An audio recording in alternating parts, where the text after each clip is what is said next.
corner, we have the Italian champion, the Iron Golem. Don't bother throwing flowers at this fighter, ladies and gentlemen. They'd rather hand one to you. And taking on this titanium-ish titan in the blue corner, we have... the Warden? Why did I bet my entire life savings on the Iron Golem? There are plenty of Iron Golems that have killed Wardens. They're very tough. Oh, isn't the Warden meant to be stronger, though? Doesn't anything in this game make sense? No. Doesn't feel quite right. It's okay. Good. And there's nothing suspicious about the fact that you're laughing at all.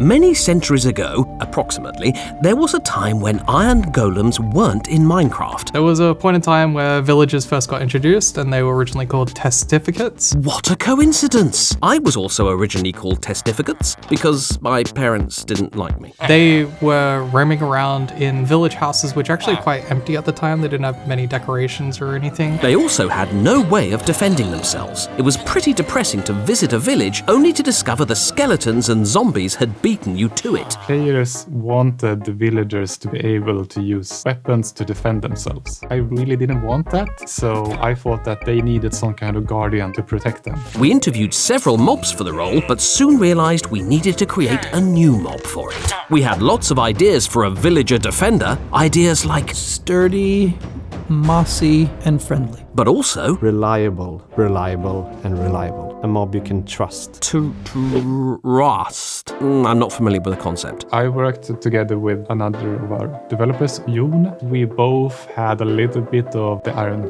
Giant in mind, but I wanted it to have a villager head because, of course, the villagers would make it in their own likeness. But a bit bigger, a bit heavier, a bit stronger. And we couldn't undermine that strong, heavy appearance with a silly voice.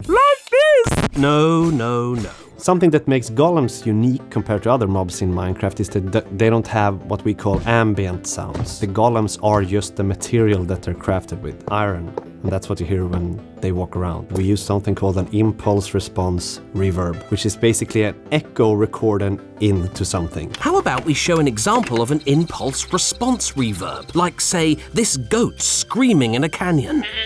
The impulse is our goat friend yelling, the response is the sound that bounces around the canyon, and the reverb is the echo that trails off the canyon. And that's essentially an impulse response reverb.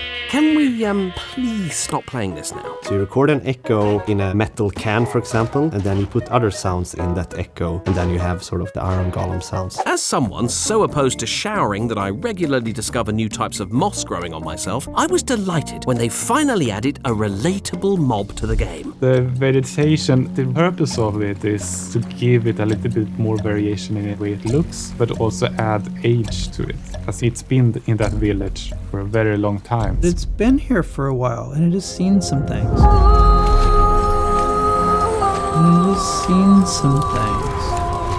I think the Iron Golem is one of those stereotypical silent giants. I don't think they're thinking too much. They're just constructs. Oh, also relatable. I don't think it's the point where it's like it's just following orders or it's only doing what it's programmed to do. But it does feel a little bit more like it has this sort of core drive, core purpose. They take their job very seriously, as I found out when I've accidentally smacked a villager once or twice. Aha, accidentally. Sure.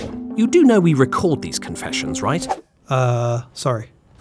One part that I really like about the Iron Golem is that it flings things up in the air when it attacks them. There was actually a point where Iron Golems could fling Wardens up, and as a result, Iron Golems always won. When I saw that as a developer, I was almost offended. I'm like, the Warden can't be so easily defeated by just a few iron blocks and a pumpkin. So I specifically nerfed the Iron Golem by making it so they could not fling up Wardens. There is one hostile mob the Iron Golem will never attack, though. Me. I mean, the Creeper. The Iron Golem attacks me all the time, and rightly so. We want players to be in control of what happens to their world. If there is a random event that causes destruction, the player needs to be involved in some way. So even if a creeper can explode and hurt a player, but then it was technically the player's fault, they should have paid more attention. But if you have two mobs that interact with each other that causes destruction, then the players are unable to do much about it. Still, they defend villages from all the other hostile mobs. What higher purpose could there be than protecting these poor, defenseless villagers?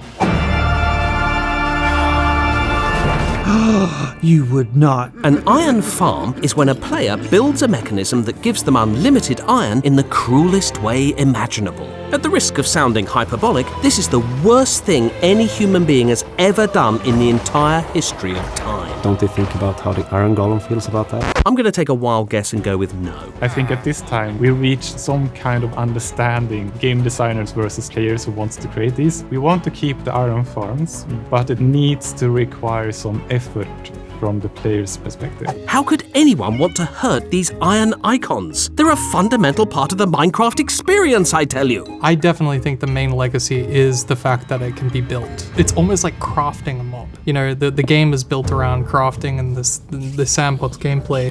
And the fact that you can assemble blocks in a certain way and then a creature comes out, like that to me is very indicative of what Minecraft is. When you are in a village and you hear the heavy footstep of an Iron Golem, maybe it's late in the night before you're going to bed, there is something extremely comforting about that sound. You can sense that you are protected. It's okay to go to sleep here. What a lovely sentiment. Anyone else got something nice to say about the Iron Golem? You're doing a good job. Great job. The best. He never says that about me. Thank you for joining us for this celebration of the Iron Golem. And if you're one of our Snow Golem viewers who only watch to see if you got a mention, I'm afraid this sentence is all you're getting. See you next time.